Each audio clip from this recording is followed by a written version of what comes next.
Are you new to the indie publishing world? Do you want to know if self-publishing is right for you?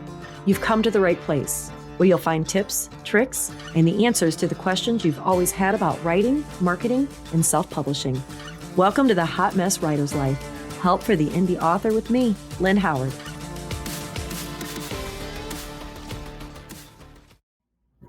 Well then, so last week was a flop and a half, and sorry about that. Had some issues with my sound. I thought it was, just a flub because my entire hard drive crashed as well. My brand new, by the way, hard drive that I had only bought like a month ago, not even a month ago, maybe a month ago. I don't know. It's on the YouTube channel, but I'm now recording this under a different system because my Adobe Audition is acting up. So we're using something different. Hopefully the sound is okay. It's usually what I use when I'm doing an interview, and it's just me today. So I apologize for last week. And this is for those of you not in the know, and that's pretty much everybody but me and my editor / bestie.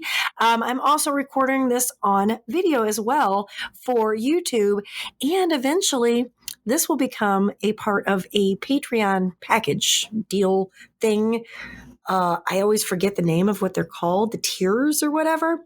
So eventually there will be extras on my Patreon with the podcast, with guests, Q's and A's, things like that. But for now, we're doing step by step here because I'm already a little frustrated that I have to re-record everything I've already recorded today and wasted quite half of my day. Yes, I did. So what we're talking about today is how to turn your writing into a business. And it'd be great if I had it open. But you know what? I don't, because this stupid thing is going to give me a stroke. I'm not a technology person, people. I'm not a technology person. So when I try to use something new and everything like acts up, it stresses me out and it makes me want ice cream. And we can't do that right now because we're having issues with the thyroid. So we're going to be good. We're not going to get ice cream. Maybe wine later. All right. So how to treat your writing like a business. And let's face it, if you're an indie author, you're listening to this channel because you're an indie author. We are now publishers, which means this is now a business, especially if you want this to be your career and not just a hobby. My first tip is to set office hours. Sounds weird, right? You're setting your writing time. I've harped on this so many times about setting a schedule. I'm very big on those schedules. It does not have to be an 8-hour thing. Even I don't write 8 hours straight. I don't. I get up, I do dishes, I take care of my dogs, I go to the grocery store. I just started back at the gym. So before that I was, I would go for a walk, things like that. But set those office hours, especially if you have a day job or if you have, children to take care of, elderly parents to take care of, maybe you have a disabled spouse. So if you have to get up at 5:30 in the morning to get in 30 minutes to an hour of writing, so be it. If you have to get in 15 minutes of writing while the kids are in the bathtub or while they're eating dinner or right after you put them to bed before your mind shuts down, that's going to be your office hours. Treat it like a business. Treat it like it was your brick and mortar business, because obviously you would have office hours. Now, you're not going to be, like I said, you're not going to write that whole time. I don't know a single full-time author who sits down to write for 8 hours. We don't do it. It's impossible for us to sit still for 8 hours because it's bad on your back. If you're in an office job, when do you ever keep your butt in a chair for 8 hours? You don't. You get up, you go get coffee, you walk around, you say hi to your friends. I've had office jobs. I know this. My second tip is designate an office. I have an office now. It's one of my children's rooms. They've all moved out. They're grown up. Before that, in this house, I had a little corner in the basement. And my kids called it the cave before I knew what the writing cave was, because it was just a dark corner in the basement. It was just concrete walls, dark, dank cave, Before that, it was on my bed with my laptop. And for those of you watching on my YouTube channel, you guys have seen the pictures of the iguana crawling up on my lap while I was trying to write or hanging out with me. I've always got an animal in the room with me at all times. Now it's the 2 dogs and the one-eyed cat. But before then, my office was my bed. The kids knew if they saw me on the bed with my laptop open, mom's working. That was my office space and my office hours. My third tip is research your genre's market. Make sure you're writing to market for one thing. So make sure you're doing your due diligence of reading, and researching, because there are certain tropes for each genre. You're not going to write a how-to book and then throw a fiction story in there. Maybe if you're doing like a writing craft, I guess that wasn't a really great, analogy or example, but each genre book has certain tropes, romance, the Romeo and Juliet and the boy that got away. And I'm not going to list all the tropes because that would be a really boring podcast, but research your genre. Make sure you're writing to market and make sure you are marketing to your market, that you are advertising to your market. As a paranormal romance author, my market, my demographic is generally 25 to 55-year-old women. Not to say men don't read romance or that younger or older women don't read romance. I have a review on, I forgot where I saw it, maybe Goodreads, from a 70-something-year-old woman. And that's obviously not my general demographic, but I researched to a pinpoint that I want to picture a group of girlfriends in my house. I want to picture what these people are like, what kind of interests they have, so that when I'm writing to my specific audience. Because I write romance, I'm not going to throw in a whole bunch of sports analogies unless it's a sports romance, which those are out there. But I'm not going to kill off a bunch of people because it's a romance. I mean, you can kill people in romances, obviously, but I'm not going to make it a big bomb explosion, monsters and slashing people up, because it's a romance. What we care about when we read romance is the romance, the falling in love, the first kiss, the first time they go to bed together, things like that. So make sure you've done your due diligence when it comes to researching your market for both your demographic and the tropes and things like that. There's a plethora of information out there through podcasts, blog posts, books. I mean, you name it, it's out there now. It's not like when I started 10 plus years ago.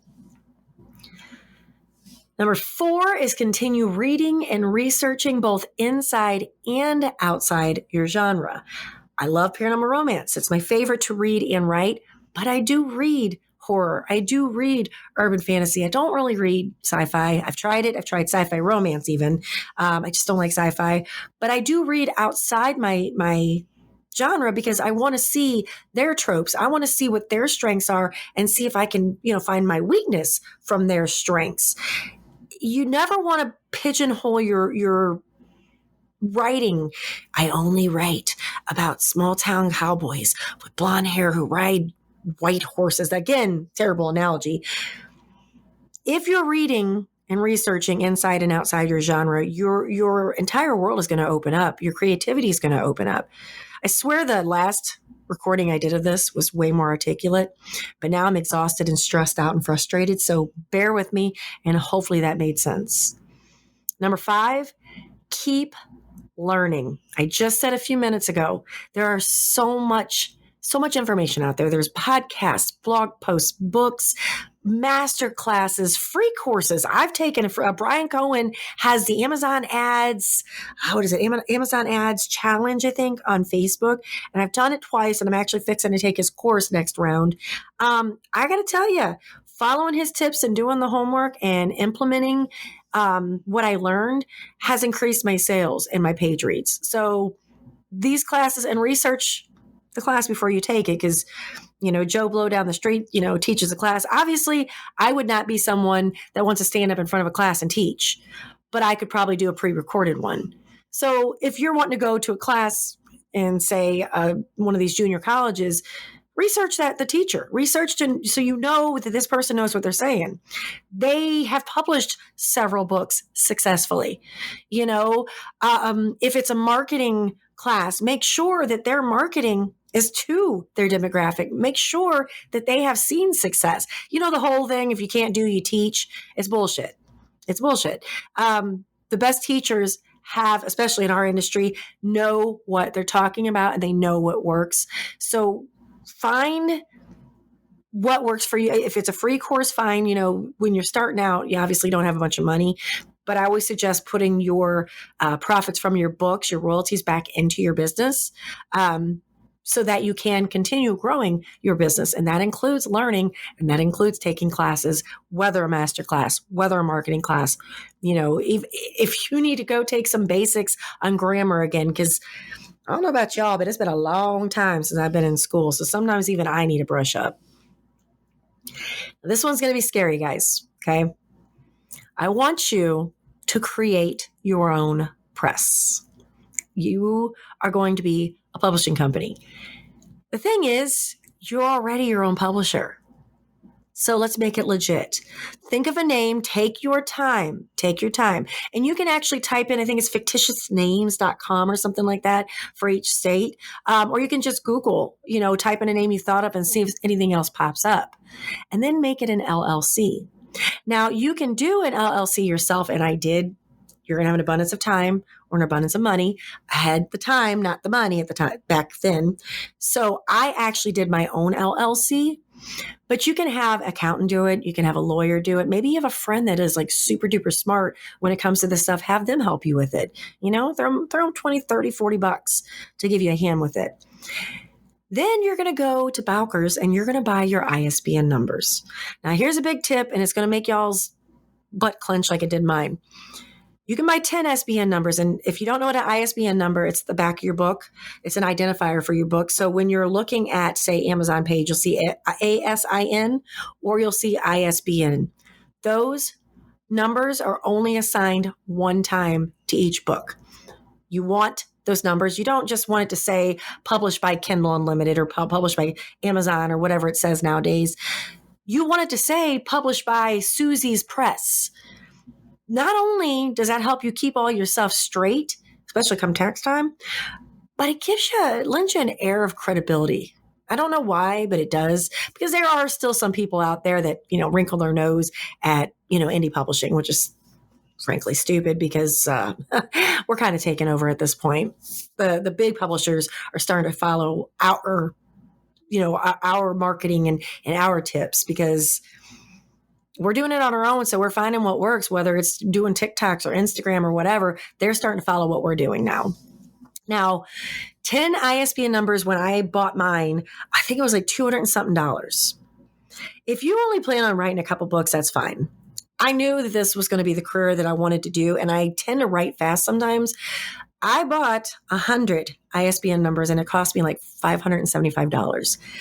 I was sweating, y'all. I had a stomach ache hovering over that buy button, but I did it. And it's the best thing I've ever done. Like, I've written so much more than 10 books since then, published way more than 10 books. I think under Lynn Howard, it was 20, I think we counted 27. I really got to get those numbers written down for the podcast. So when I talk about it, I sound like I actually know what I'm saying. But you're going to create your press. Think of a name. You can Google or go to fictitious names. You're going to get an LLC, which is a limited liability company, so they can sue the company. They can't sue you. Then you're going to buy your ISBN numbers. I also suggest opening a bank account under your business name, and you're going to need your LLC to do that. So you're going to need all your tax information mailed to you before you can actually go to the bank to open the bank account, so that it'll say, Susie Q, and then your press name behind it. So your debit card will have that on there, and your checks will have that on there. So when you lead into the last one, when you're keeping track of your expenses, it's all in one place.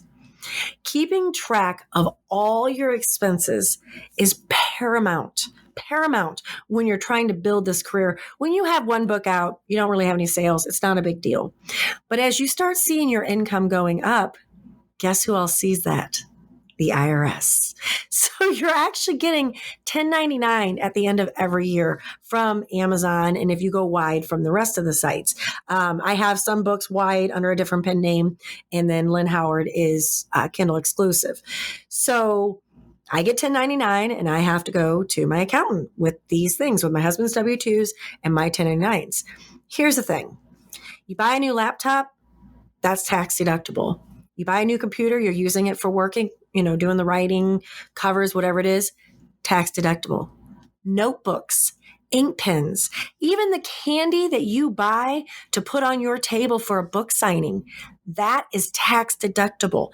Anything that you purchase for your business is tax deductible. Now, your clothes obviously aren't unless you've somehow managed to like build this team and you have uniforms. But if it is used, like I said, pencils, pens, notebooks, I actually get to use a portion of my house. So I even include some of my utilities and my cell phone bill and part of my internet because this is my business. This is what I do. I have the podcast. I have the YouTube, which by the way, for those of you listening, the YouTube is switching over because you remember I said I'm giving it up. I wasn't enjoying it. I wasn't enjoying doing the vlogs and doing the talking heads because it took up so much of my time. But my editor talked me into recording my podcasts on video as well. So I've had to actually put on makeup to talk to you guys. I had a cute shirt on earlier, but then all this happened and I changed out of it. So we are where we are right now. But I have someone that's going to edit the videos with the podcast later together so that it will be up on YouTube for those of you who prefer that. For those of you who prefer to listen that way instead. But I keep track literally of the books that I sell, of the books, at signings, at the books that I purchase for myself to take to signings, hotels, driving to and from, which actually I get driven because I can't drive myself. But I'm the one paying for the gas. So I get tax deduct for the gas mileage. Anything that you are using for your business is tax deductible.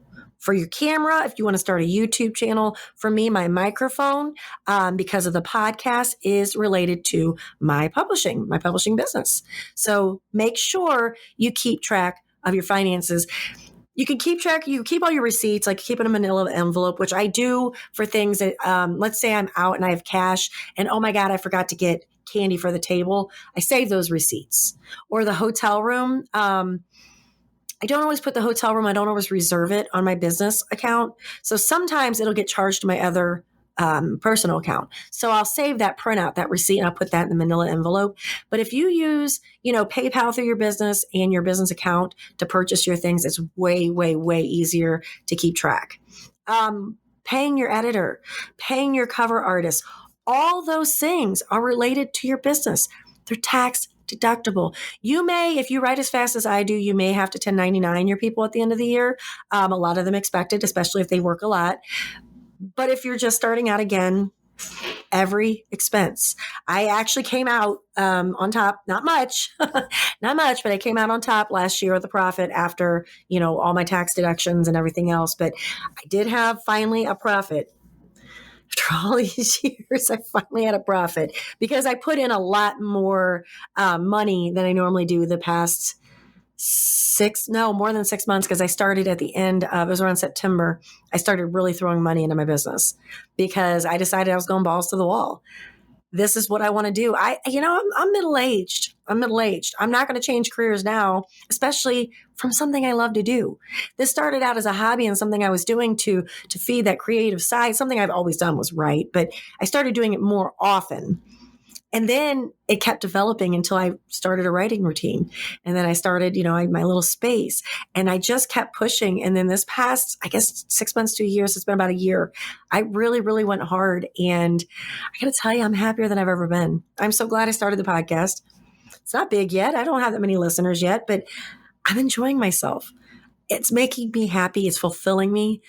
So I'm going to keep doing this. So I'm going to keep track of everything I put out, every penny I put out.